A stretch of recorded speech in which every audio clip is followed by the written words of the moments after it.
De plus en plus de jeunes ont décidé de remplacer le verre de jus par des boissons énergisantes. Cependant, cela inquiète les médecins qui demandent à Santé Canada de mieux encadrer la vente, l'étiquetage et le marketing de ces produits. Nous avons rencontré le docteur Dallaire qui nous a livré son opinion. Monsieur Dallaire, on parle beaucoup des boissons énergisantes. Est-ce que c'est si nocif que ça pour la santé?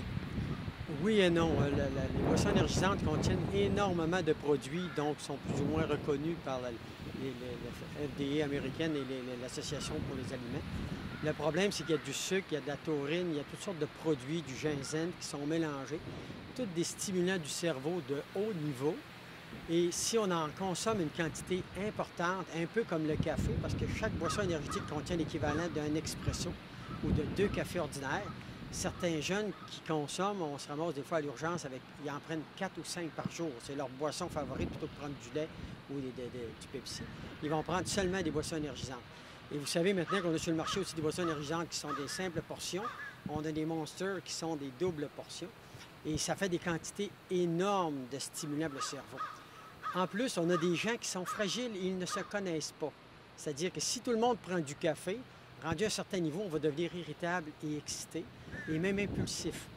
Et certaines personnes sont déjà impulsives. Hein? Fait qu'on voit déjà que si quelqu'un consomme 2 ou 3 Red Bull par jour, pour donner un nom, ou des Monsters, c'est sûr que s'il y a un danger d'impulsivité, bien, il peut être impliqué dans une bataille, il peut être impliqué dans un accident de la route plus facilement que s'il n'avait pas consommé ces produits-là. Et est-ce qu'on peut voir des problèmes de santé graves à moyen terme dus à une consommation des boissons énergisantes?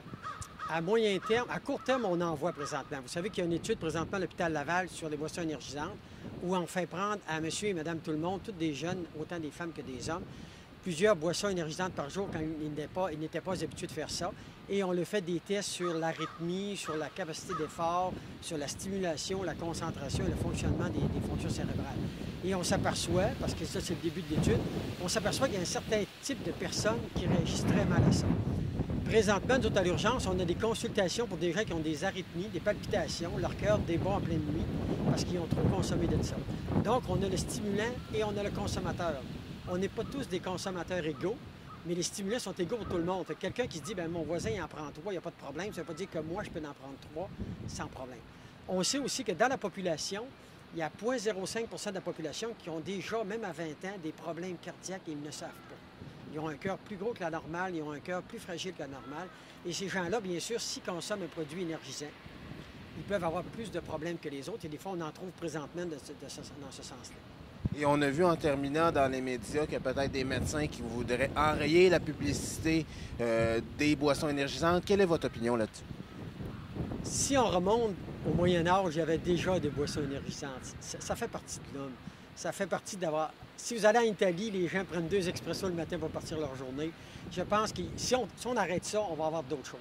Ce que je pense qu'il faut avoir, c'est de l'information.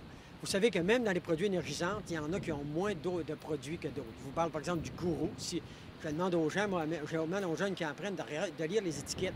Si tu as trop de taurine, si tu as trop de ginseng, si tu as trop de polysaccharose, c'est tous des produits qui sont plus dangereux que si tu as juste, par exemple dans le gourou, il n'y a pas de taurine, il n'y a pas de ginseng, il n'y a rien. Il y a du sucre concentré. Mais ça, c'est du sucre et de la caféine. Donc, on a moins de... Plus le produit énergisant a de composantes que je ne sais pas trop ce qu'ils font dans mon corps, plus je vais avoir d'effets secondaires à long terme.